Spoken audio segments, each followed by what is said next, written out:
Good morning, everybody. It's Cass. Today I'm going to be talking about the Midori Fountain Pen. So I bought this about a week ago from Jet Pens. It costs $38. It is a relatively new release.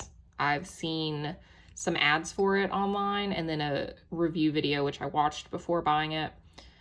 And I'm just going to talk a little bit about it, what I think about it, do a writing sample compared to some of my other fountain pens. So here it is.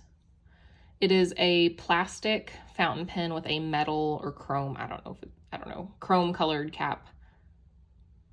Has MD paper products engraved here on the barrel. The barrel is like an ivory yellowish, off-white yellowish color. It looks a little paler on the video. It is actually more yellow in person.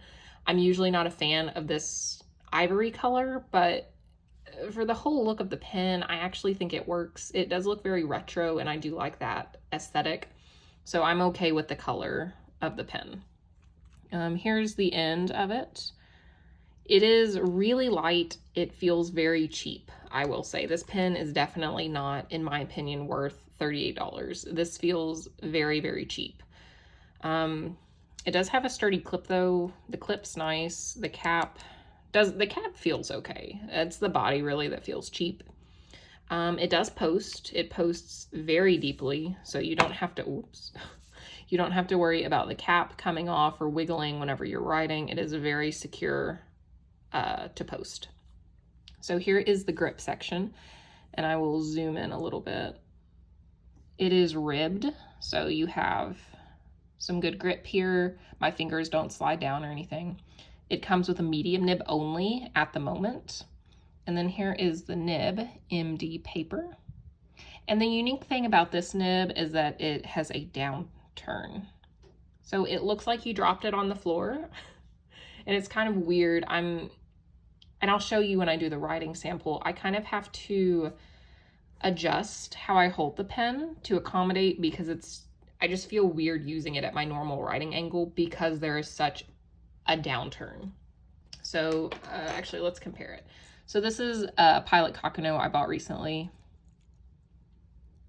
And then this is the Midori. So you can really see the difference. A normal straight nib compared to this one. So it's kind of weird, but at the same time it's unique. I kind of like it, but then I also don't I don't know. I don't know. So, yeah. It's a smooth writing nib. It's not scratchy by any means. The steeper you hold it, it gets scratchy, I think because of the downturn. So you kind of have to hold it at a shallower angle. I do anyway. So anyway, let's do a writing sample here. This is a Cosmo notebook from Yoseka Stationery, I think. It has Cosmo Airlight paper in it. And I'm going to be doing a writing comparison with my Pilot Kakano, which is a Japanese medium nib. These are both Japanese medium nibs. Midori is a Japanese company, I'm pretty sure. And my TWSBI Eco with a medium nib. So this is like a Western medium nib. I know they're not made in the West, but I don't think they are. But it still writes a little thicker like a Western. So anyway, Japanese mediums, regular Western medium, or whatever, I don't know. So that is, woo, super close.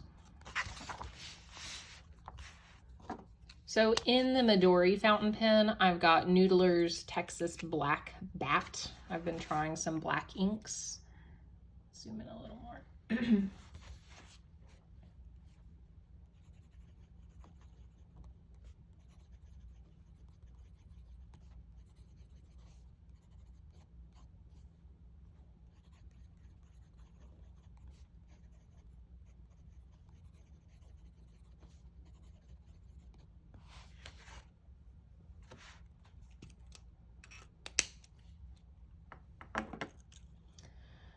My Pilot Kakano has a mix of Deatramentus aubergine and platinum carbon black in it. I didn't clean the aubergine out before I put the carbon black in there, so it's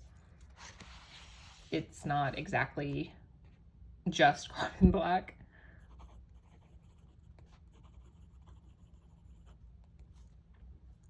I guess that's all it's called.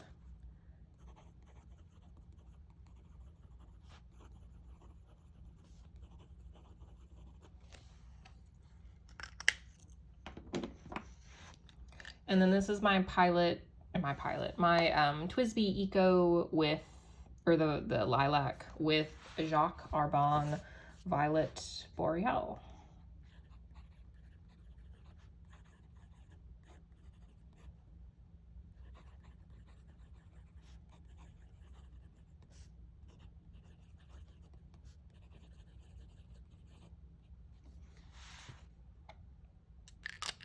On Cosmo Airlight again. So here is the writing sample. The Midori and the Pilot are pretty similar in size. And the TWSBI Eco, of course, is going to be quite a bit thicker than both of these. The Midori Fountain Pen, the ink I'm using in here is really wet. So, and this is the first ink I put in it. So I don't know if the nib is like really tight or the tines are really tight. I'm not sure generally how these nibs write, if they're generally pretty wet or generally pretty dry. I don't have an answer for that. But this ink is pretty wet. I'm sure it's pretty wet. So it writes to my liking. It's definitely not the best writer I've ever had, but it's not the worst by any means. I do prefer using this pen over the Pilot Kakuno, which I bought. I used to own one of these that I really, really liked, and I was like, I'll buy another one because let's try out some cheap pens again. And I just haven't really been into it. I don't know if this particular one doesn't write as well as the one I used to have, but I'm not feeling it like I thought I would. So I've really just been using this one for the past week to journal and make notes and everything. And oh, let me show you. So again, writing sample.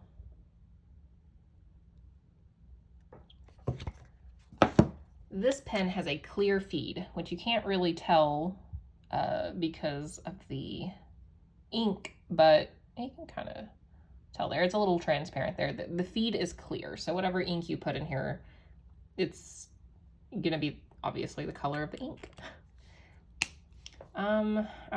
Here's two.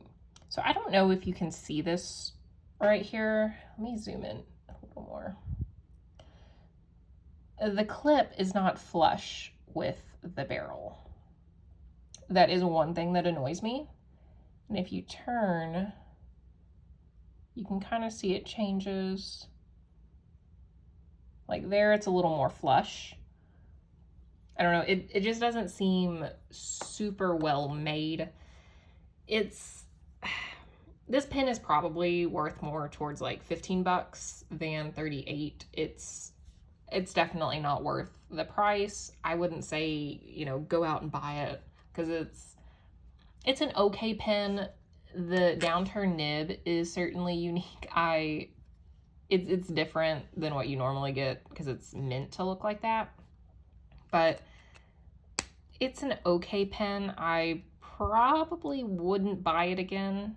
But at the same time, I am enjoying using it, so I don't know. I'm still undecided right now on it, but I thought I would just make a quick video showing you guys just like a general overview of it and a writing sample. It's an okay pen. It is comfortable to hold, I will say that, which is really important to me. So yeah, that's pretty much all I had to say about this pen, the Midori Fountain Pen. If you have any questions, just let me know. I'll see you next time. Bye.